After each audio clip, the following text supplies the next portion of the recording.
Hey everyone, welcome back to another video. Douglas Murray wrote a brilliant piece in the New York Post responding to lots of the critics, I guess you could say, that have been condemning him and his appearance on Joe Rogan the other week.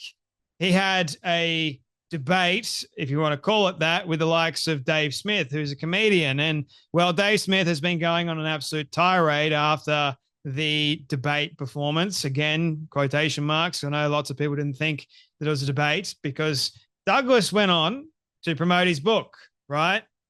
And it seems as if Joe wanted to have Dave Smith there to perhaps challenge Douglas Murray, which is interesting to me because Joe's had a lot of people on his podcast. As Douglas pointed out, there seemingly be anti-Israel, anti-Ukraine, you name it. So, as Douglas rightfully did, he called out Joe Rogan on his own damn show. Very courageously, I might add. And Dave Smith was just like, what's going on? What in the world are you talking about? And they proceeded to defend themselves and defend the likes of Daryl Cooper and Ian Carroll and all the other people that Douglas was rightfully so calling out. And well, Dave Smith, I know lots of people like him. Okay. I do not like him. I happen to agree with some of the things that he's talking about, but seriously, Dave, you need to let it go, mate. Let it go. Because after Douglas wrote this New York Post article, Dave goes, I'm going live in 10 minutes responding to Douglas Murray's ridiculous op-ed in the New York Post. It'll be live on my site, and then we'll put it up everywhere shortly after. This should be fun. So they're going after each other. Like, it just hasn't stopped. And James Lindsay, anti-communist, who actually agrees with Douglas's take and even my take as well, because lots of people seemingly missed what Douglas was trying to point out. And even Douglas trying to explain it a little bit more, people still miss it. It still goes over their head. And they're like, how dare you? You can't be for freedom of speech and then go, you should not be platforming this, people. That's not what he was saying at all.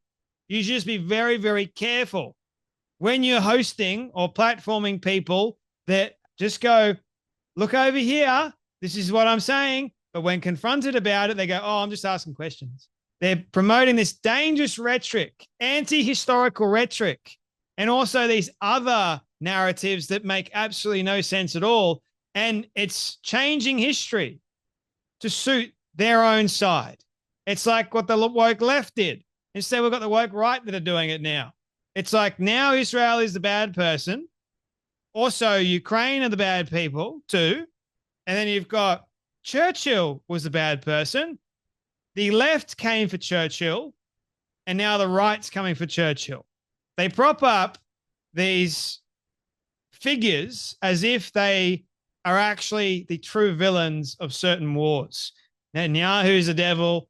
Winston Churchill's the devil. All these people are actually the devil, right? According to the woke left and the woke right now. So the woke left and the woke right are just the same. It's just amazing. So James Lindsay goes, here's the important part in case you missed it in your narcissism. Please respond. 2 weeks ago, Rogan had his mate Dave Smith on yet again for a long podcast. But for my return to the show, the deal was that I could come on only if Dave Smith was once again in the studio. Why? As if Joe didn't want to be unaccompanied. Very strange for Joe to be accompanied at all for a debate, but I don't think it was about that. Or that Joe thought it was I, of all his guests, who must be challenged. That seems to be the reason why Dave Smith was there.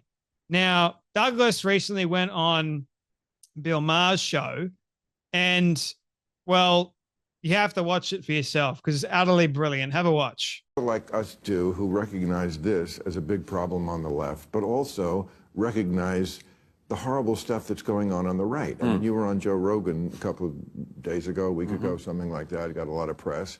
And I'm glad you said what you said, which is, I mean, I like Joe, but he has on people who entertain these crazy conspiracy theories and doesn't really push back on them. It's okay to have, I mean, I'm a free speech absolutist pretty much. But there seems to be no pushback on this. And of course, what's going on in this country, what we're going to probably be talking about here on the panel in a minute, this kind of encroaching fascism. I mean, I was using the term slow-moving coup before he got elected the first time. Well, the right, clearly, I mean, it's always interesting to see what happens at the point of victory. What do you do with your victory?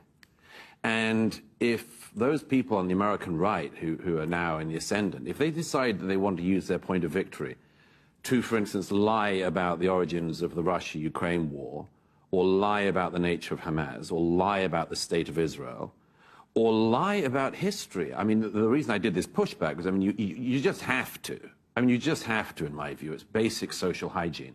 If you've got somebody who's coming along who pretends to be a historian, who then can always do the thing of saying, oh, I actually don't call myself a historian, it's just other people I allow to call me a historian.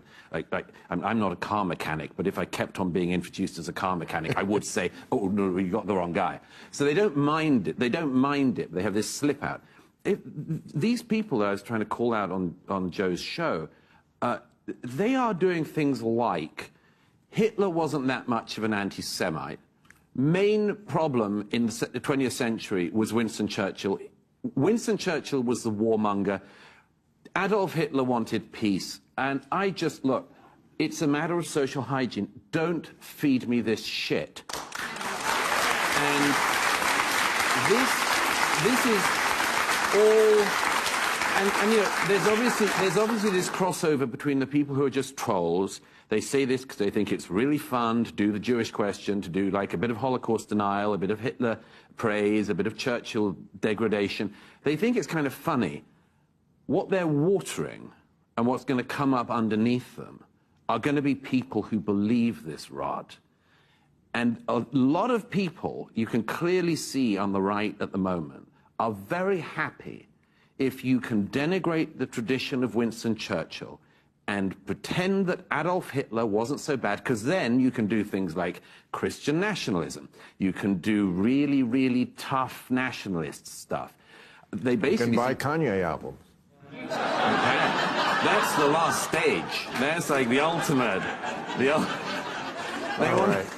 After they've absolved Adolf Hitler, they want to absolve Kanye, and then they're going to get to the point of hell. Right. Well, it's a great book. Everybody should read it. Thank you. There's a lot of people already that believe the rot that comes out of Candace's mouth, Dave's mouth, now the Hodge twins, Ian Carroll and Daryl Cooper. There's a lot of people that believe in that rot. I mean, hell, I made a video yesterday about Candace going after Matt Walsh because Matt Walsh believes that space is real and we landed on the moon in 69. But I found there's lots of comments that people are saying, oh, we didn't actually go to the moon in 69. And there's like, the thing is, people, I guess, aren't really using that much logic anymore when it comes to different topics. And with something as big as the moon landing or even just getting into space, people are just in utter denial of it. Like, oh, I didn't do it. But the thing is, for something as big as that, can you really think about the kind of cover-up story, not just for the US, but for every other country that knew that the American people were going to space and going to the moon?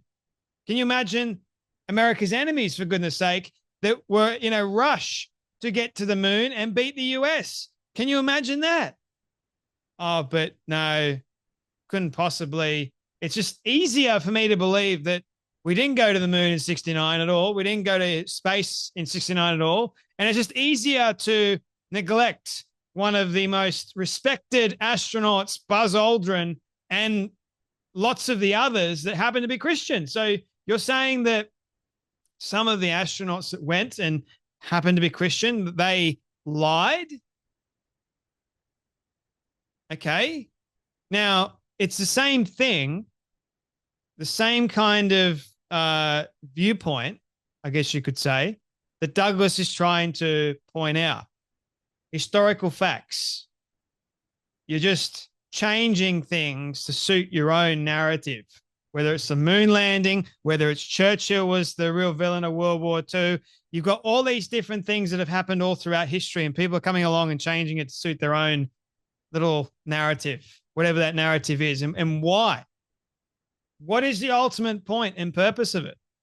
What benefit do you get out of it aside from saying something that is so provocative and so out there that, yes, you do get press, but what good does that do? Soiling your name. Okay. Soiling your character. Okay. It's on you. But thing is, I think it's much better to tell the truth. Helps me sleep at night. Anyway, that's enough from me, but you guys take care, be blessed, and I'll see you all in the next video.